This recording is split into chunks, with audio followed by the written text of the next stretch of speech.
Claudia. She just slipped in now, 2 seconds before. My alarm didn't wake me. You woke me up this morning. That's the problem. So, good morning, people out there. Let's change this a bit so we can get you in the picture as well. Yeah, I want to go back to our journey this morning. I want to talk a bit about our journey and what happened to us when we moved over to New Zealand. And I want to put this in perspective with what's happening currently with a lot of people that husbands are here and the wives are stuck in South Africa, India, Nepal. Um, Last night was an eye opener. I have got a live video somewhere on a lot of these pages where we were at the candlelight vigil last night, and it was interesting to see that in and amongst the people there was South Africans, there was people from Afghanistan, uh, Punjab, India, and all over. And they were standing shoulder to shoulder with each other. People that don't know each other from anywhere. I mean, there were South Africans there that I could see didn't even know the rest of the South Africans down there. I think that's the wonderful Yeah. thing of New Zealand as a country.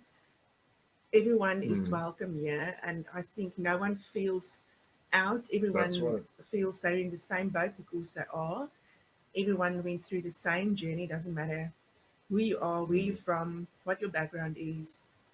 Everyone came from the same. Um, everyone is in the same same boat boat, or basically. the same struggle, should I say? And I don't want to go back and talk politics here. I basically want to go back and explain what I saw and what I saw in our journey here. We arrived in this country in 2016 on the look, see, and decide. And we had to make up our minds in 2 weeks if we are going to try somewhere else or if we are going to be in New Zealand. And it was a bit of a struggle because I could make up my mind, but other people could not make up their mind. So Yeah, well, it wasn't easy. it wasn't easy, no. And then we went back home, and I think a lot of people have done this exact same route. We went back home to South Africa, and we started the immigration process. At that specific time, you could still apply for full residence out of South Africa if you had, I think, 160 points or something like that. So sorry, I'm not an immigration advisor, just putting that out there, but I just want to tell you our journey. So we did this, applied to, or received a job offer, applied to immigration, starting starting the whole process of moving from South Africa to New Zealand. That's what was packing up our life. Yeah, So, I think what made it, it was still difficult, but if you put it in perspective of mm, what's going on in the world now, when we decided to immigrate, you could still fly back and forth as you wanted. yeah, So I am wondering how many people would still make the decision to come if they mm, knew that they weren't be able to fly back right. and visit their people. And I'm sorry. and we have just been here for 3 months. Then my father died, and we couldn't get a plane back in time to be in time for the funeral, and they couldn't postpone the funeral any longer. So I've got a small idea. I've got a small idea of what people are going through, but I don't have the full idea what you're going through if you've been stuck here for 2 years without your husband or your wife. And I'm not saying stuck here. There's no other way around it. If you make the final decision to leave South Africa, you pack up your whole life. It's not as if you can just go back and start all over where you left off two You know, I years mean, ago. those people came here with the idea that in 3 or 4 months' time, Hmm, their family will be joining that's them. right. And they are starting a new life over here. And irrespective of where you are, if you're from South Africa, Punjab, India, wherever else all those people were last night, it was actually heartbreaking to see all these people have got the same problem. And this is what makes it very, very sad. And what is starting to happen is a lot of these people are deciding to go back Mm, to South Africa or back to their home country yep.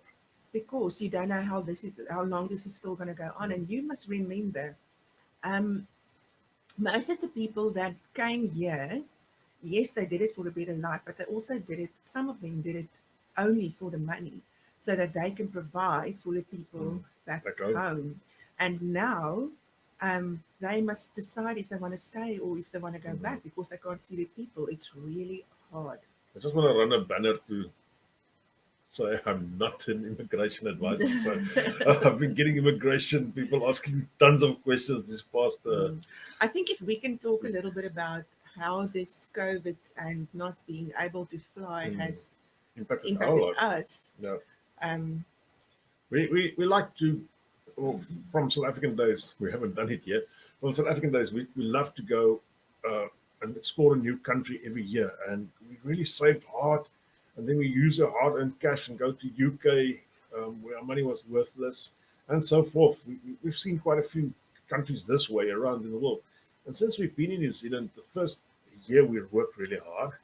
Um, and basically, the second year or half of the second year, we started making plans, and then COVID happened. So we couldn't even go on a holiday. But what made it even worse was that we had plans for our kids to come to us on a holiday. And my granddaughter is how old now? 2 years old. I haven't seen her. I haven't even touched her. I've seen her on video, seen her on photos, but it's not the real thing. yeah, It's that's not true. the real thing. So Yeah, because I also said, because remember, I wasn't very she was the handbrake in on the immigration so what side. I was just thinking when I decided now, okay, we'll go, is that whenever I just miss them too much, I can get on a plane. My idea was that every 6 months I could either go there or my mom or my children or Yeah. whoever can come here, and then all of a sudden all of that changed. I think I spoke to someone yesterday as well, and we were talking about would we have done it if we knew what was going to happen? Yeah, I think we still would have done Yeah, it. I still think we would have done it, but um, we probably would have then tried to bring our kids over with us at the very start. Maybe. Oh, Yeah. looking at the whole, you say always say hindsight is golden, and that is really so. I mean, but looking back into 2016, if I have sat down with both my kids and explained to them that we will probably, for quite a period of time, never be able to see them, I think that would be brought a different perspective to. But the problem is, we wouldn't have done that, and we wouldn't have believed that if it wasn't like that. Yeah, no. Because what is happening now has never before happened No in the one world. yeah, it's nothing that No, anyone could ever no. think would happen. So So I just want to put this up quickly there. I have a 20-year-old that is stuck since 2019 and cannot work or study. My 17-year-old will be in the same boat next year. This is another thing as well. I don't want to go into politics this morning, please. I'm going to stay do away you think from that is because they the residence Due is to the delayed so much? yeah, and it's also due to the visas that they are on. Mm. And immigration just tend to not understand that. That's really hard because you have to kind of make a decision and you can't make a hasty one because going back now, you're depriving your Yeah. kids of what you brought them here for. But on the other hand, I don't know, it's really hard. I don't even know what to say. I've just got a message on the other channel from Benita saying, "My dad is at his end of life. I always expected this, but the closed border is making it very hard to accept." The problem is to accept that. I mean, years down the line, this is still going to, let's say, haunt you. Is that the right word? Years down the line, you would still think, what could I have done differently? And there's nothing you can do. There's really nothing you can do. Because I'm always thinking, geez, I should have taken a bit more time, spoken a bit more with my dad, or tried to get. He wasn't very computer savvy, so to get him on video was absolutely just didn't happen. So always thinking if I should have asked somebody else to go and take my video to him and Yeah, have but a you chat. did when you We could. did, but it was what two times. Yeah, I think since. there's always I something mean, there will that you always think be you could something, have yeah. done. But it's really hard. And the amount of people that I know that has lost parents Yeah. in South Africa in the last year while they are here, or parents that are diagnosed with cancer, or people here that's diagnosed with cancer and their families in South Africa. It's really hard. You have Yeah. to go through this all alone. Yes, you've got friends and all that, but I can just imagine what's going through their mom's head. They want to be with their kids, and And the one problem with what is happening now with the way that they are looking at residents going for the future, it just looks to me like they make it very hard, quite hard for people to enter New Zealand going forward. But the other problem is, that I don't think they realize this really, is that what has happened now has moved a lot of people back to South Africa or to India or Punjab or Philippines or wherever they come from. So these positions is vacant. I've just received this morning a message from somebody urgently needing a mechanic again. Now, sorry, hampering on the mechanic side.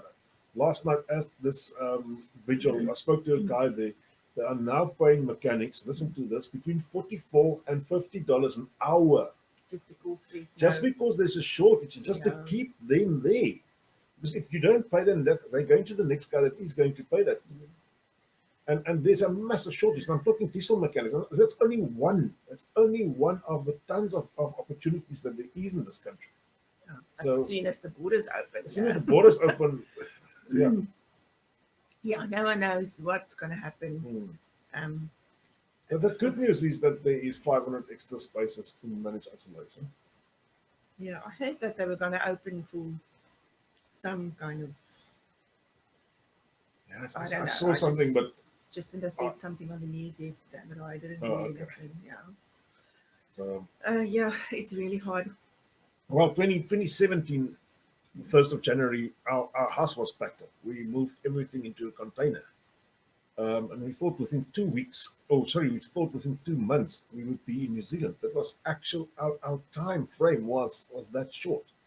So that within two months after the 1st of Jan, we would have been gone and we would have been in New Zealand and we would have settled in. And then my heart problem happened and we had to go for an operation and stuff like that. So it wasn't as if the borders was closed, but the borders was closed for us for quite a period of time. So for more than a year, we were stuck in limbo. And that was only 1 year. And I remember that year, that was probably the year of the most uncertain times in my life. I mean, we were on the verge that we didn't know if immigration didn't know how to say no to us. Yeah.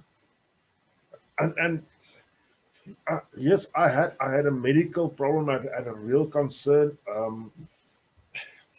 And nothing was happening. Immigration wasn't forthcoming. Immigration was asking the same questions over and over and over. We tell each other so regularly how lucky we are. Blessed. Yes, yeah. Lucky and blessed we are to be in New Zealand, even though it means that we are separated from our family. Yeah. Charles is asking what went through your mind when you left South Africa and what's going through your mind now, knowing that you're not able to see your family. Well, like I said, when we left, we thought that we would be able to fly back. But looking back at that, I think we still would have done it because that was our last chance. Yeah. We would have been too old to make We were actually, now. Somebody asked me this on Tuesday at the BNI as well. We got too old for Australia, point one. Canada's too cold. And everywhere else you had to go, you had to learn on either a different language, or I would have had to totally change my occupation, or you had to start something else. I just can't even think any other country that would have taken us. We could have probably gone to Canada, but myself on that note, it wouldn't have worked. No. And once I've seen New Zealand, once I've seen how beautiful this place is, that absolutely, that ticked all my boxes. No, we're very happy. And plus, we're living on an island, man. Yeah. What's going through my mind now? I'm feeling absolutely sorry for the people that are stuck out there. And I know I've said it before, fast bait, but until when do you fast bait? Until when do you hang on to the hope? Because it doesn't look like anything is happening very soon. Yeah. Because it's not only South Africans that need to come in. We can probably make a census and say we have got 10,000 South Africans needing to come in. But in the same, you got about the same amount of Indians, same amount of Punjabis. Every country in the world is currently split up. Yeah. It's not an easy quick fix. It will only be an easy quick fix if the borders are open totally. Yeah, that's not going to happen. Not going to happen soon. Yes, I don't know what the future is holding in for us. we will have to wait and see what happens. I just hope that I was thinking maybe after the vaccines rolled out and everyone received the vaccines, that maybe they will start open up to more countries then. But the vaccine is also taking so Oh, long. it's taking forever down here. So yeah. So I've just had actually played in my mind with the amount of people vaccinated in America versus New Zealand. If we had the same process going on as the Americans had, we would have vaccinated the whole of New Zealand in 1.5 days. Now it's taking them 3 months just to get appointments. I don't know what else. Yeah, the vaccine is also a very controversial. Also a controversial thing. People say take it, people say don't take it. Yeah, well, So, each to his own there. I'm watching a few people that has taken the vaccine, and I'm proud to say none of them has turned into vampires yet. No. But I'm still watching them. So I'm still watching them. So. Yeah. Yeah. Our journey here was also full of controversial, full of uncertainty, full of times that we actually in 2018, I think it was January month, we sat down with each other and said, we got to face this now. Are we going to come or are we going to stay? And that was the very uncertain part, because everything that we could possibly do to give immigration the right answers has been done. And this has been done then for at that stage for about 6 months or 9 months already. There was nothing more that we could do. Absolutely nothing more. So we were in limbo, stuck in limbo, and we drove, I think it was the 18th of Feb that we said, this is our line in the sand, 18th of Feb. If we haven't heard back from immigration, at the 18th of Feb, we're restarting our lives, because at that stage we were 1 year and about 2 months that we haven't had a house. I mean, yes, and I didn't have a job. You didn't have a job, and I was working from tables, from dining rooms, from the television, bed. from the bed. we actually stayed at people, and the house was very small, so they had kids that was running everywhere, so we couldn't leave the whole office set up on the dining room table, because that's where we had our meals.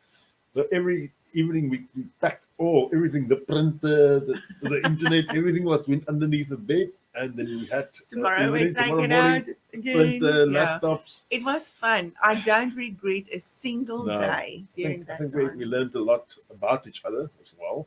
Yeah, I don't regret anything about that time. Today, if we could turn back the clock, I would have actually gone and grabbed my children by the ears and just brought them with. Yeah. But yeah, we actually said our big reason why we left South Africa was, I know my kids are going to leave the country one or another time, and I'm fully under the impression that when the right opportunity is there, both of them will leave the country permanently. And I said to my wife, I'm not going to be the parent that gets stuck in South Africa where all my kids have left the country. Yeah. I'm not going to be that parent. I want to leave beforehand, because they still got their whole life full of them, or in front of them. We don't. They have the chance, they have the opportunities to move out. Yeah, and the thing is, we also knew that we're not getting any younger, and we knew that we were going to have to start from scratch in a new country. So you don't have that much time to restart your whole life if you. Yeah, and I hope you've heard what she said now. So if you're still back in South Africa, she just said you have to start from scratch. That is from the beginning. You take whatever money you have and divide that by at least 10. And that's your fortune when you arrive here. So if you haven't got a massive pot, the pot is very small when you arrive here. Plus, immigration is expensive. Yes, it's expensive. Immigration is expensive. And New Zealand is more expensive than you think. Yeah. and you have to, the fact is you are earning dollars. I'm not going to take that debate now.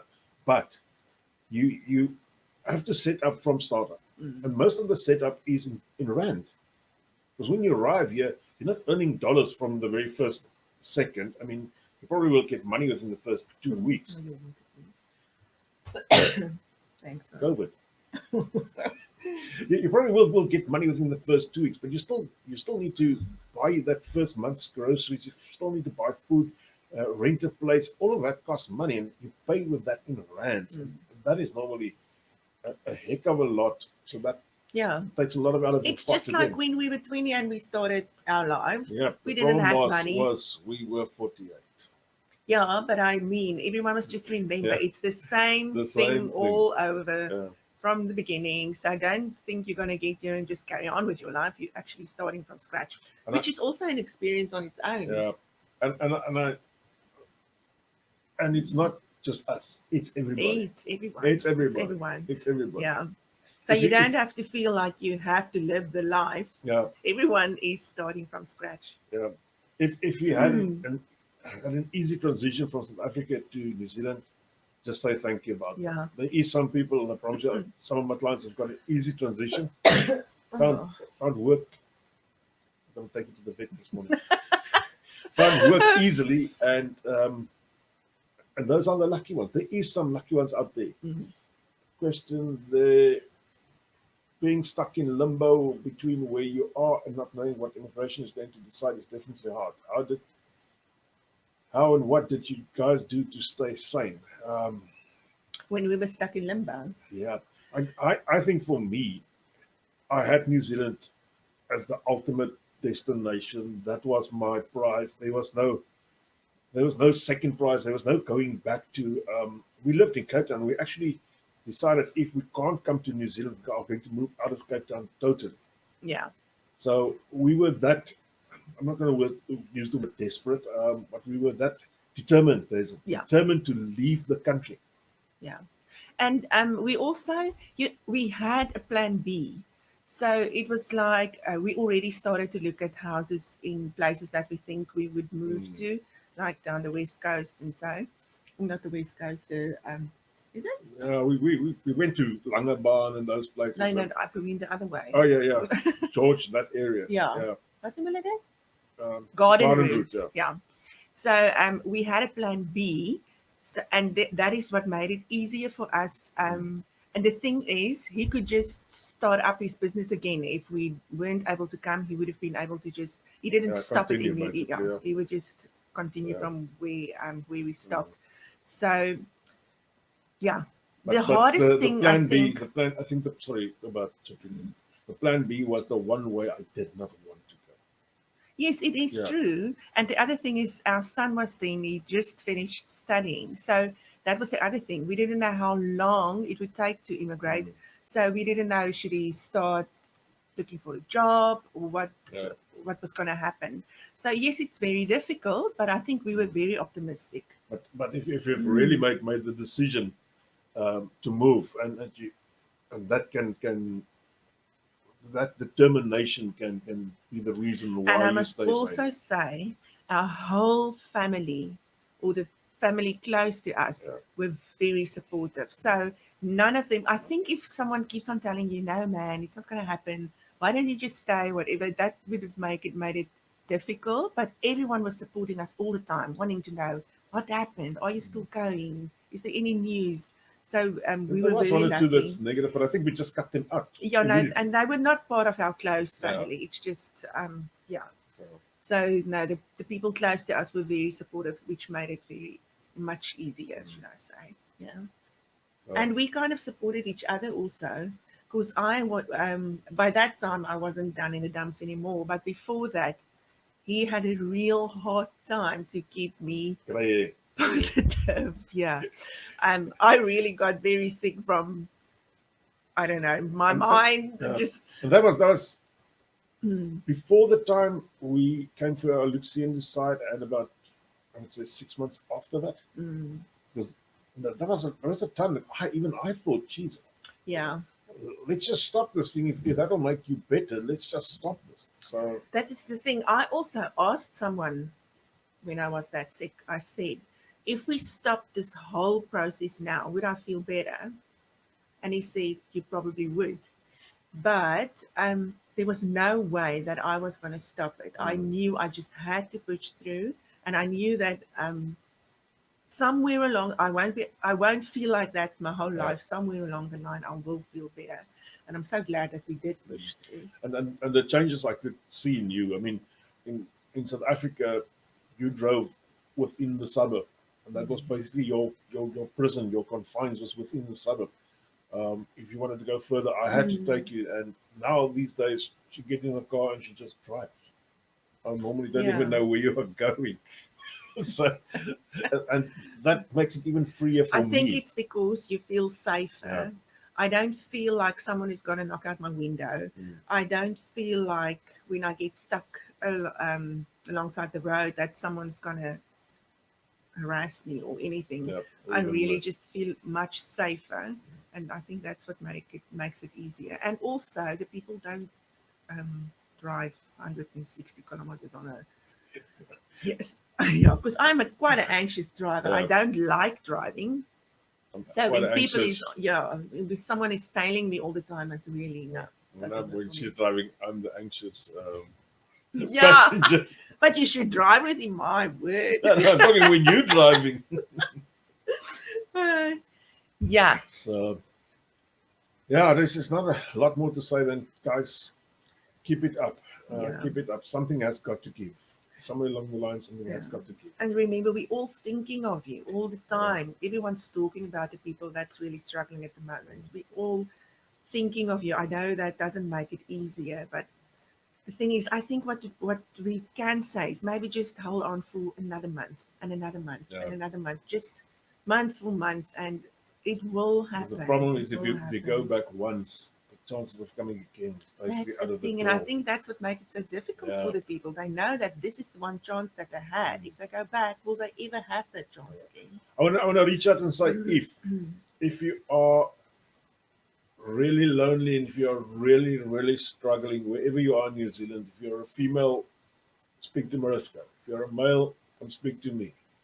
There are so many ladies and men out there that Yeah. really wants to reach out to these people. So don't just keep quiet. And if you are in an area where that's very, very far from us, and we can't have a video call or telephone call or something, and you need to reach out to somebody else, I basically got clients all over the two islands, and I will reach out to one of them just to go and shake your hand or just to buy a coffee or something Don't like try that. to go through this Yeah. alone.